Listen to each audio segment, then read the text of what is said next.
नमस्कार, एक बार फिर से आप सभी का स्वागत है हिंदी साहित्य में। आज हम लोग पढ़ेंगे कहानी दिल्ली में एक मौत, लेखक कमलेश्वर। तो आइए इसको देखते हैं, वाचन करते हैं। वाचन स्वर अवनीश। यूपी हायर के एग्ज़ाम में जो सिलेबस में है, यूपी हायर असिस्टेंट प्रोफेसर का एग्ज़ाम होने वाला है, उसके सिलेबस में यह लगी हुई कहानी है। तो आइए इसका वाचन करते हैं। चारों तरफ कोहरा छाया हुआ है। चारों तरफ कोहरा छाया हुआ है। सुबह के 9 बज चुके हैं। देखिए, जिस पे हम टिक लगाएंगे उसको जैसे गोला बना दिए, तो उसको इम्पोर्टेंट समझते हुए चलिएगा। बाकी बीच बीच में नहीं बताएंगे बार बार, उसको हम ऐसे ही बस इशारे से कर देंगे। उसको ज़्यादा ध्यान देना है उस पॉइंट पे, और बाकी बार बार बताने पे क्या होगा, लय टूट जाएगा, इसीलिए हम बार बार नहीं बताएंगे। तो चारों तरफ कोहरा छाया हुआ है। सुबह के 9 बज चुके हैं, लेकिन पूरी दिल्ली धुंध में लिपटी हुई है। सड़कें नम हैं, पेड़ भीगे हुए हैं, कुछ भी साफ नहीं है, कुछ भी साफ नहीं दिखाई देता। जिंदगी की हलचल का पता आवाज़ों से लग रहा है, ऐसा परिवेश बताया जा रहा है। ये आवाज़ें कानों में बस गई हैं। घर के हर हिस्से से आवाज़ें आ रही हैं। वासवानी के नौकर ने रोज की तरह स्टोव जला दिया है, उसकी सनसनाहट दीवार के पार से आ रही है। जब गोला बनाएंगे तो उसी को देखना है, बस उसी को इम्पोर्टेंट देखना है, ऐसे नहीं। ऐसे तो हम पढ़ने के लिए अंडरलाइन करते हुए चल रहे हैं ना, आपको दिखाई भी दे। तो उसकी सनसनाहट दीवार के पार से आ रही है। बगल वाले कमरे में अतुल मवानी जूते पर पालिश कर रहा है। ऊपर सरदार जी मूछों पर फिक्सो लगा रहे हैं। उनकी खिड़की के पर्दे के पार जलता हुआ बल्ब बड़े मोती की तरह चमक रहा है। सब दरवाजे बंद हैं, सब खिड़कियों पर पर्दे हैं, लेकिन हर हिस्से में जिंदगी की खनक है। तिमंजिले पर वासवानी ने बाथरूम का दरवाज़ा बंद किया है और पाइप खोल दिया है। कोहरे में बसें दौड़ रही हैं। जू जू करते भारी टायरों की आवाज़ दूर से नज़दीक आती है और फिर दूर हो जाती है। मोटर रिक्शे बेतहाशा भागे चले जा रहे हैं। टैक्सी का मीटर अभी किसी ने डाउन किया है। पड़ोस के डॉक्टर के यहाँ फ़ोन की घंटी बज रही है और पिछवाड़े गली से गुजरती हुई कुछ लड़कियाँ सुबह की शिफ्ट पर जा रही हैं। यह सब परिवेश है, बताया जा रहा है कि कैसा परिवेश है। सख्त गर्मी है, सड़कें ठिठुरी हुई हैं और कोहरे के बादलों को चीरती हुई कारें और बसें हॉर्न बजाती हुई भाग रही हैं। सड़कों और पटरियों पर भीड़ है, पर कोहरे में लिपटा हुआ हर आदमी भटकती हुई रूह की तरह लग रहा है। वे रूहें यानी जो है इंसान, वे रूहें चुपचाप धुंध के समुद्र में बढ़ती जा रही हैं। बसों में भीड़ है, लोग ठंडी सीटों पर सिकुड़े हुए बैठे हैं और कुछ लोग बीच में ही ईसा की तरह सलीब पर लटके हुए हैं। बाहें पसारे, उनकी हथेलियों में कीले नहीं, बस की बर्फीली चमकदार छड़ें हैं। और ऐसे में दूर से एक अर्थी सड़क पर चली आ रही है राम नाम सत्य वाली। इस अर्थी की खबर अखबार में है, मैंने अभी भी पढ़ी है। इसी मौत की खबर होगी, यानी यहीं से शीर्षक आया है, दिल्ली में एक मौत। अखबार में छपा है आज रात। करोल बाग का भी जिक्र आया है। आज रात करोल बाग के मशहूर और लोकप्रिय बिजनेस मैग्नेट सेठ दीवान चंद की मौत इरविन अस्पताल में हो गई। यहाँ पे क्या क्या देखने वाली बात है, करोल बाग। बिजनेसमैन कौन है, कौन थे, तो बिजनेसमैन मैग्नेट सेठ दीवान चंद। और मौत कहाँ हुई, इरविन अस्पताल में। उनका शव कोठी पर ले आया गया है। कल सुबह 9 बजे उनके अर्थी आर्य समाज रोड से होती हुई पंचकुइया शमशान भूमि में दाह संस्कार के लिए जाएगी। ठीक, और इस वक्त सड़क पर आती हुई यह अर्थी उन्हीं की होगी। कुछ लोग टोपियां लगाए और मफलर बांधे हुए खामोशी से पीछे पीछे आ रहे हैं। उनकी चाल बहुत धीमी है, कुछ दिखाई पड़ रहा है, कुछ नहीं दिखाई पड़ रहा है, पर मुझे ऐसा लगता है अर्थी के पीछे कुछ आदमी हैं। मेरे दरवाजे पर दस्तक होती है। मैं अखबार को एक तरफ रख कर खोलता हूँ। अतुल मवानी सामने खड़ा है। यार क्या मुसीबत है। अतुल मवानी पात्र याद रखे। आज कोई आयरन करने वाला भी नहीं आया, ज़रा अपना आयरन देना। अतुल, आयरन मतलब समझ गए ना, प्रेस करने वाला, कपड़ा प्रेस। अतुल कहता है तो मुझे तसल्ली होती है, नहीं तो उसका चेहरा देखते ही मुझे खटका हुआ था कि कहीं शव यात्रा में जाने का बवाल न खड़ा कर दे। मैं उसे फ़ौरन आयरन दे देता हूँ और निश्चिंत हो जाता हूँ कि अतुल अब अपनी पैंट पर लोहा करेगा और दूतावासों के चक्कर काटने के लिए निकल जाएगा। जब से मैंने अखबार में सेठ दीवान चंद की मौत की खबर पढ़ी थी, मुझे हर क्षण यही खटका लगा कि कहीं कोई आकर इस सर्दी में शव के साथ जाने की बात ना कर दे। चलो यार चलो। बिल्डिंग के सभी लोग उनसे परिचित थे और सभी शरीफ दुनियादार आदमी थे बिल्डिंग में जिस रहते थे। तभी सरदार जी का नौकर जीने से भड़बड़ाता हुआ आया और दरवाज़ा खोलकर बाहर जाने लगा। अपने मन को और सहारा देने के लिए मैंने उसे पुकारा, धर्मा कहाँ जा रहा है? सरदार जी के लिए मक्खन लेने, उसने वहीं से जवाब दिया। तो लगे हाथों लपक कर मैंने भी अपनी सिगरेट मंगवाने के लिए उसे पैसे थमा दिए।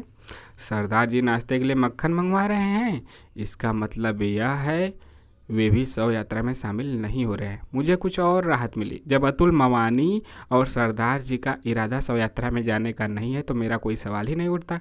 इन दोनों का या वासवानी परिवार का ही सेठ दीवान चंद के यहाँ ज़्यादा आना जाना था। मेरी तो 4-5 बार की मुलाकात भर थी। अगर ये लोग ही शामिल नहीं हो रहे हैं तो मेरा सवाल ही नहीं उठता। लेखक मतलब कर रहे हैं कि जब ये लोग नहीं जा रहे हैं तो मेरा सवाल ही नहीं उठता है जाने का।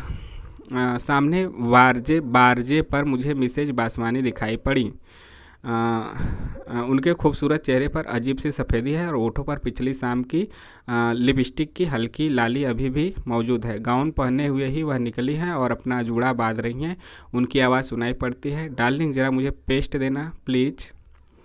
मुझे और राहत मिलती है। इसका मतलब है कि मिस्टर वासवानी भी मैयत में शामिल नहीं हो रहे हैं। यानी जो शामिल नहीं हो रहे हैं, सरदार जी, वासवानी जी और जो आपके हैं कहाँ गए, अतुल मवानी जी शामिल नहीं हो रहे हैं, तो इन्हें मतलब तसल्ली मिल रही है, किसी को भी मिलेगी कि अच्छा वो भी नहीं जा रहे हैं, वो भी नहीं जा रहे हैं, चलिए मैं ही अकेला अपराधी नहीं हूँ। मुझे और राहत मिलती है। इसका मतलब है मिस्टर वासवानी भी मैयत में शामिल नहीं हो रहे हैं। दूर आर्य समाज रोड, कौन सा था, आर्य समाज रोड पर अर्थी बहुत आहिस्ता बढ़ती आ रही है। अतुल मवानी मुझे आयरन लौटाने आता है। मैं आयरन लेकर दरवाज़ा बंद कर लेना चाहता हूँ पर वो भीतर आकर खड़ा हो जाता है और कहता है, तुमने सुना दीवान चंद जी की कल मौत हो गई? मैंने अभी अखबार में पढ़ा है। मैं सीधा साधा जवाब देता हूँ ताकि मौत की बात आगे न बढ़े। अतुल मवानी के चेहरे पर सफ़ेदी झलक रही है, वह सेव कर चुका है। वह आगे कहता है, बड़े भले आदमी थे दीवान चंद।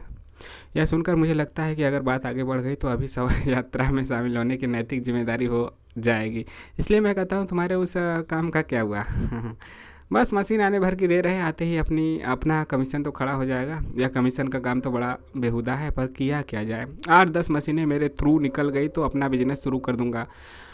अतुल मवानी कह रहा है, भाई शुरू में जब मैं यहाँ आया था तो दीवान चंद जी ने बड़ी मदद की थी मेरी, उन्हीं की वजह से कुछ काम धाम मिल गया। हम लोग बहुत मानते थे उन्हें। फिर दीवान चंद का नाम सुनते ही मेरे कान खड़े हो जाते हैं। तभी खिड़की से सरदार जी सिर निकाल कर पूछने लगते हैं, मिस्टर मवानी कितने बजे चलना है? वक्त तो 9 बजे का था, शायद सर्दी और कोहरे की वजह से कुछ देर हो जाए, वह कह रहा था। और मुझे लगता है कि यह बात शव यात्रा के बारे में ही है। सरदार जी का नौकर धर्मा मुझे सिगरेट देकर जा चुका है और ऊपर मेज पर चाय लगा रहा है। तभी मिसेज वासवानी की आवाज़ सुनाई पड़ती है, मेरे ख्याल से प्रमिला वहाँ ज़रूर पहुँचेगी। क्यों डार्लिंग? पहुँचना तो चाहिए, तुम ज़रा जल्दी से तैयार हो जाओ। कहते हुए मिस्टर वासवानी बारजे से गुजर गए हैं। अतुल मुझसे पूछ रहा है, शाम को कॉफ़ी हाउस की तरफ आना होगा, शायद चला जाऊं। कहते हुए मैं कंबल लपेट लेता हूं और वह वापस अपने कमरे में चला जाता है। आधा मिनट बाद ही उसकी आवाज़ फिर आती है, भाई बिजली आ रही है? मैं जवाब देता हूं, हाँ आ रही है। मैं जानता हूं कि वह इलेक्ट्रिक रॉड से पानी गर्म कर रहा है, इसलिए उसने यह पूछा है। बूट पॉलिश वाला लड़का हर रोज़ की तरह अदब से आकर लगाता है, अदब से आयात लगाता है और सरदार जी उसे ऊपर पुकार लेते हैं।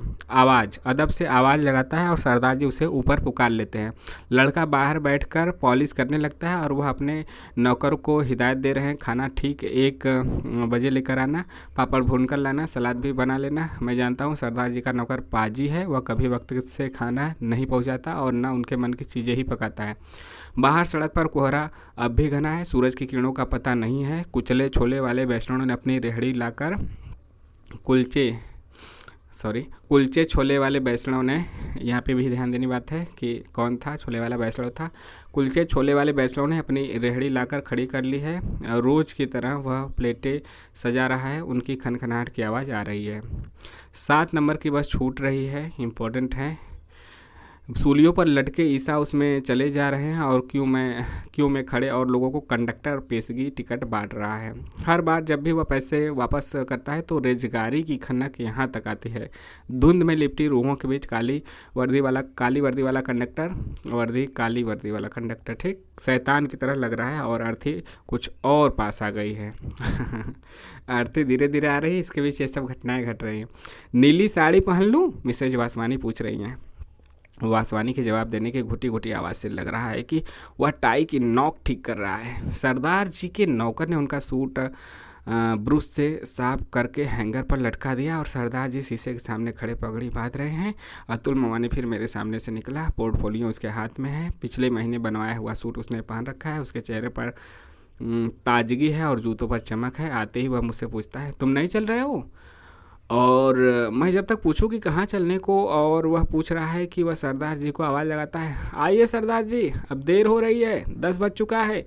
2 मिनट बाद ही सरदार जी तैयार होकर नीचे आते हैं कि वासवानी ऊपर से ही मवानी का सूट देखकर पूछता है, ये सूट किधर सिलवाया?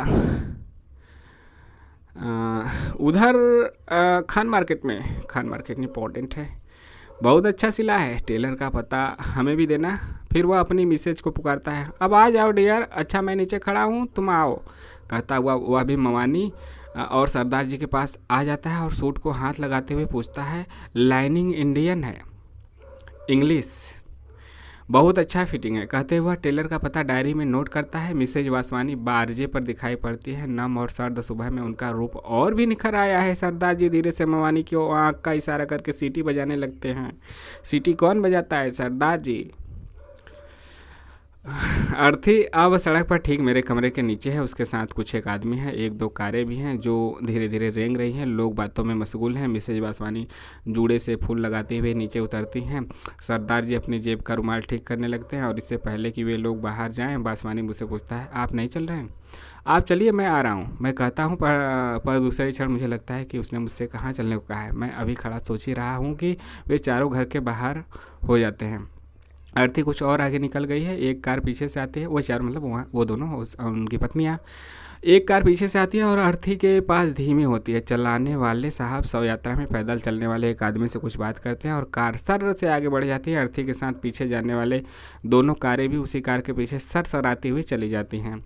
मिसेज वासवानी और वे तीनों लोग टैक्सी स्टैंड की ओर जा रहे हैं। मैं उन्हें देखता रहता हूँ। मिसेज वासवानी ने फर कॉलर डाल रखा है और शायद सरदार जी अपने चमड़े के दास्ताने उन्हें दे रहे हैं या दिखा रहे हैं। टैक्सी ड्राइवर आगे बढ़कर दरवाज़ा खोलता है और वे चारों टैक्सी में बैठ जाते हैं। अब टैक्सी इधर ही आ रही है, उसमें से खिलखिलाने की आवाज़ मुझे सुनाई पड़ रही है। वासवानी आगे सड़क पर जाता अर्थी की ओर इशारा करते हुए ड्राइवर को कुछ बता रहा है।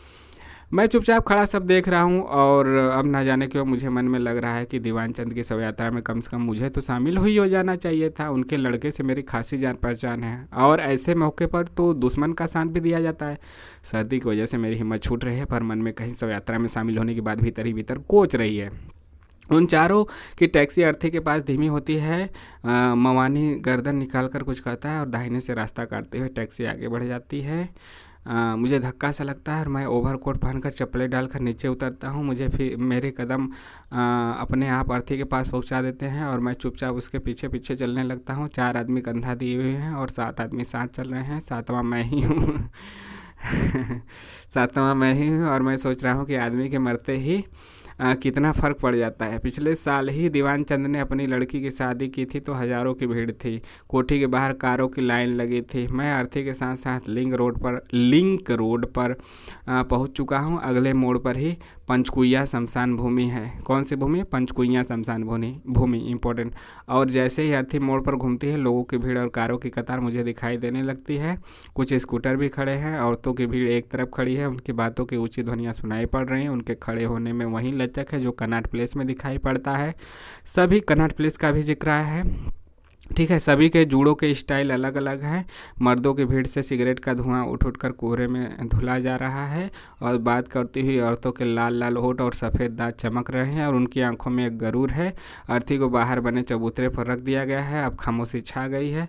इधर उधर बिखरी हुई भीड़ शव के इर्द गिर्द जमा हो गई है, और कारों के सोफर हाथों में फूलों के गुलदस्ते और मालाएं लिए अपनी मालिकिनों की नज़रों का इंतजार कर रहे हैं।